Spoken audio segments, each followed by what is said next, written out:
True actions. Following on right principles and methods come true actions.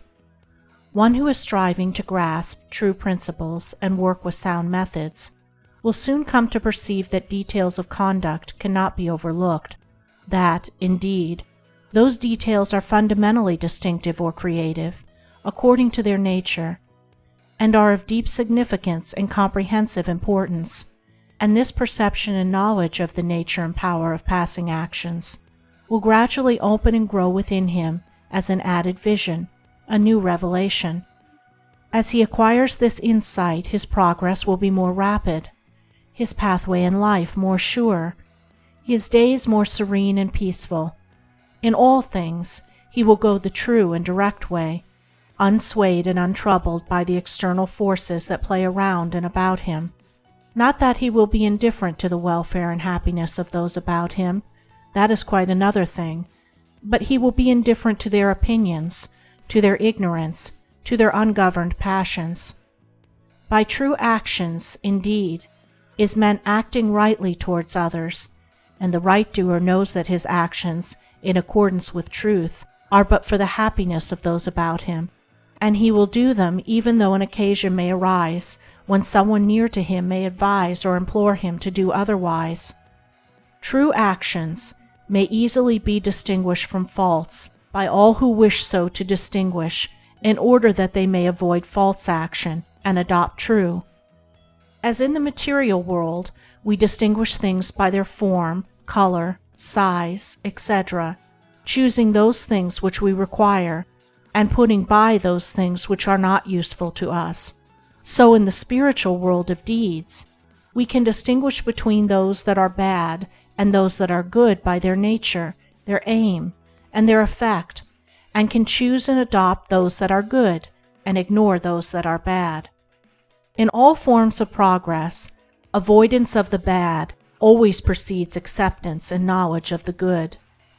Just as a child at school learns to do its lessons right by having repeatedly pointed out to it how it has done them wrong, if one does not know what is wrong and how to avoid it, how can he know what is right and how to practice it?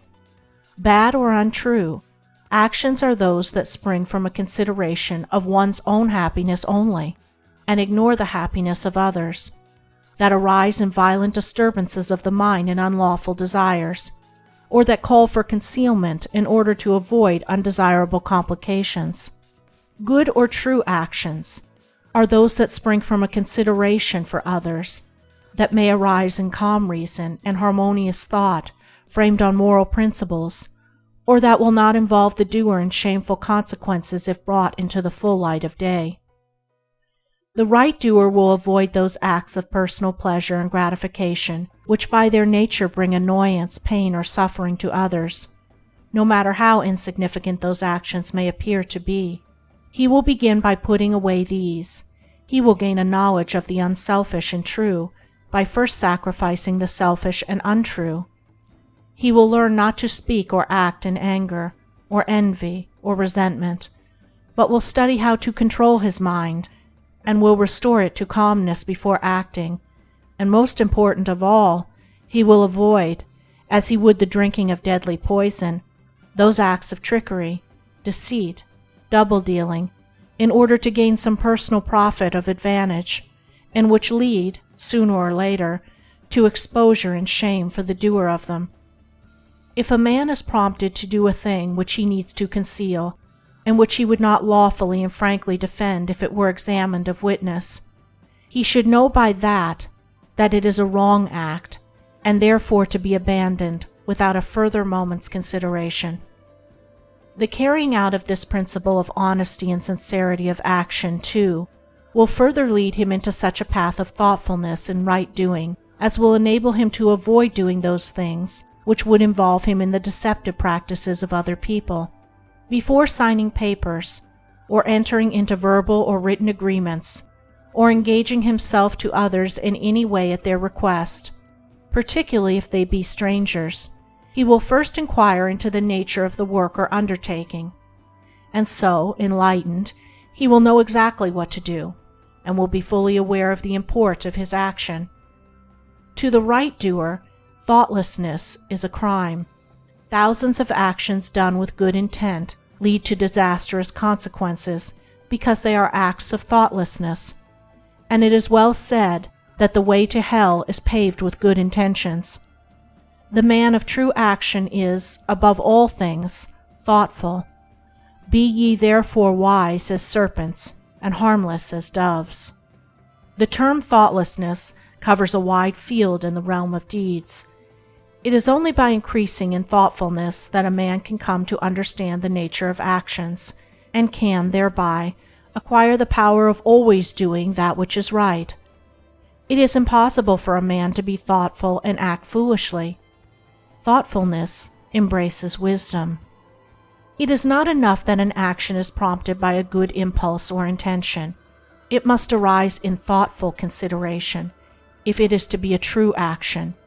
And the man who wishes to be permanently happy in himself and a power for good to others must concern himself only with true actions. "I did it with the best of intentions" is a poor excuse from one who has thoughtlessly involved himself in the wrongdoing of others. His bitter experience should teach him to act more thoughtfully in the future. True actions can only spring from a true mind, and therefore while a man is learning to distinguish and choose between the false and the true, he is correcting and perfecting his mind, and is thereby rendering it more harmonious and felicitous, more efficient and powerful.